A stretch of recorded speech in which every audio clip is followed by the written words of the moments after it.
বন্ধুরা, আমি চৈতালি। হাসি খুশি চৈতালি চ্যানেলের পক্ষ থেকে সকল বন্ধুকে জানাই আমার আন্তরিক শুভেচ্ছা। বন্ধুরা, আজ আমি বেশ কিছু মজাদার জোকস উপস্থাপন করতে চলেছি। আপনারা এই জোকসগুলি শুনুন, আশা করি আপনাদের খুবই ভালো লাগবে। দারুণ হাসির এবং মজাদার জোকস। তাহলে শুনুন। স্বামী স্ত্রীর মধ্যে কথোপকথন। স্ত্রী তার স্বামীকে বলছে, তোমাকে বিয়ে করে ফেঁসে গেছি আমি, জীবনটাই বরবাদ হয়ে গেল। এ কথা শুনে স্বামী বলছে, মানে? স্ত্রী, আমার জন্য কত যোগ্য বুদ্ধিমান পাত্রের প্রস্তাব এসেছিল, তুমি বিশ্বাস করতে পারবে না। তখন স্বামী বলছে, না, বিশ্বাস করছি।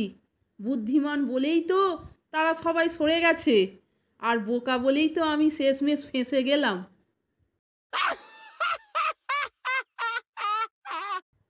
বন্ধুরা, এখনকার জোকসটিও দারুণ মজার। তাহলে শুনুন। নান্টু তার বন্ধু পল্টুকে বলছে, জানিস, আজ আমি অফিসে পৌঁছেছি, ঠিক তখনই বউয়ের ফোন এলো। আজ কত তারিখ? কি জবাব দেব বুঝে উঠতে না পেরে ঘাবড়ে গিয়ে বললাম, আজ 14ই আগস্ট। বউ ফোন কেটে দিল। আমার তো ততক্ষণে ভয়ে হাত পা সিঁধিয়ে গেছে।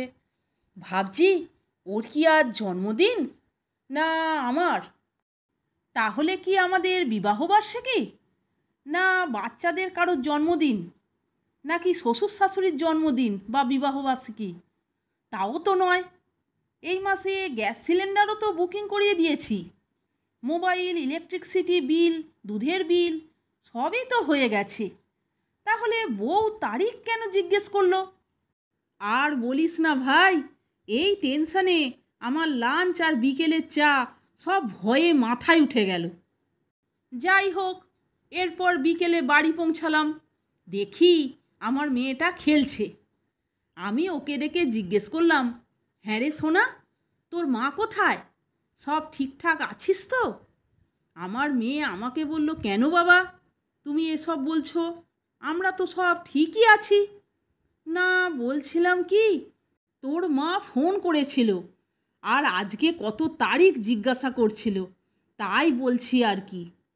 আমার এ কথা শুনে আমার মেয়ে বলল, বাবা, আজ আমি ক্যালেন্ডারে কটা পাতা ছিঁড়ে ফেলেছি, তাই তারিখ দেখতে মায়ের একটু অসুবিধা হচ্ছিল, তাই তোমাকে বোধহয় ফোন করে তারিখ জিজ্ঞাসা করেছিল।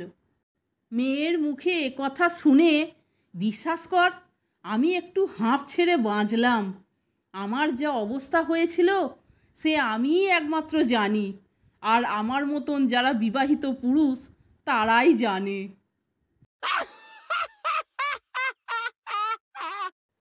বন্ধুরা, আরেকটি মজাদার জোকস বলছি, শুনুন। দারুণ মজাদার জোকস এটিও।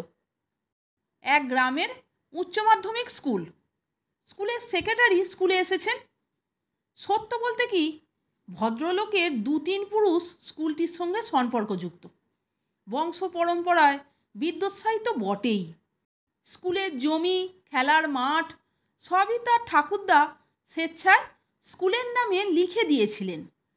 সেই সুবাদে তারা বংশানুক্রমে স্কুলের ডোনার মেম্বার, স্কুলের ম্যানেজিং কমিটির অন্তর্ভুক্ত হয়েছেন। তারপর নিজের প্রভাব বলে সেক্রেটারির পদলাভ। স্কুলের পাশেই সেক্রেটারি মহাশয়ের চালকল, তেলকল, আর নামে বেনামে প্রায় 200 বিঘা জমির মালিক, টাকার কুমির, কিন্তু একেবারে যাকে বলে মূর্খ।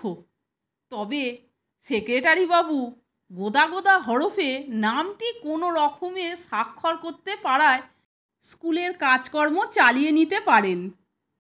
একদিন সেক্রেটারি মশাই একাদশ শ্রেণীতে গিয়ে ছেলেদের পড়াশোনা সম্বন্ধে খুঁটিয়ে খুঁটিয়ে জিজ্ঞাসাবাদ করতে লাগলেন। ক্লাসের এক ছাত্র দাঁড়িয়ে বলল, স্যার, রুটিনের অভাবে আমাদের ক্লাসই ঠিক মতন হচ্ছে না। রুটিনের অভাবে ক্লাস হচ্ছে না? ব্যাস, হেডমাস্টার মশাইয়ের ডাক পড়ল। প্রবীণ হেডমাস্টার মশাই ক্লাসের দরজার সামনে যেতেই ক্ষুব্ধ সেক্রেটারি বলতে লাগলেন, এসব কি শুনছি মাস্টারমশাই? রুটিনের অভাবে ছেলেদের পড়াশোনা নাকি বন্ধ? আমায় জানাননি কেন?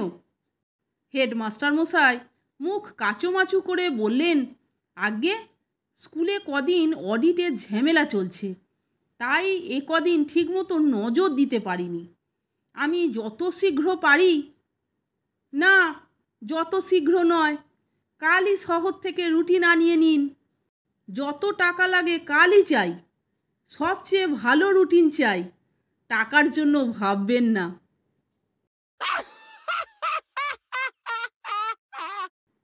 বন্ধুরা, আরেকটি মজাদার জোকস বলছি, শুনুন। একটি পাগলা গারদে সব পাগল নাচানাচি করছিল, শুধু একজন পাগল বসেছিল। এই দেখে ডাক্তার ভাবলো সেই পাগলটা মনে হয় ভালো হয়ে গেছে, তাই তাকে জিজ্ঞেস করা হলো, সবাই নাচছে, তুমি নাচছো না কেন? উত্তরে পাগলটি বলল, আরে গাধা, বিয়ে বাড়িতে কি জামাই কখনো নাচে?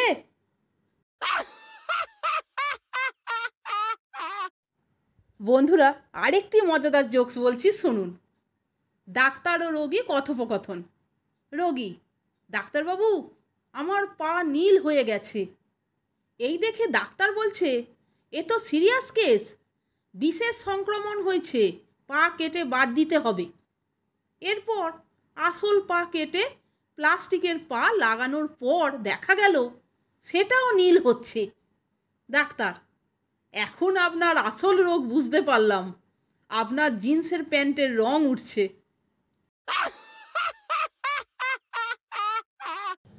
তাহলে বন্ধুরা, এই মজাদার এবং হাসির জোকসগুলি আপনারা শুনলেন তো? যদি ভালো লাগে তাহলে একটা লাইক, কমেন্টস এবং আমার চ্যানেলটিকে সাবস্ক্রাইব করে আমার পাশে থাকবার অনুরোধ করলাম।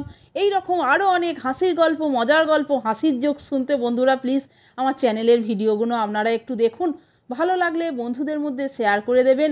আপনারা সকলে ভালো থাকবেন, সুস্থ থাকবেন। আমি আবার আসছি পরের দিন অন্য কোনো হাসির গল্প, মজার গল্প, হাসির জোকস নিয়ে। ভিডিওটি সম্পূর্ণ দেখার জন্য এবং এই মজাদার জোকসগুলি শোনার জন্য আপনাদের আমি অসংখ্য ধন্যবাদ জানাচ্ছি।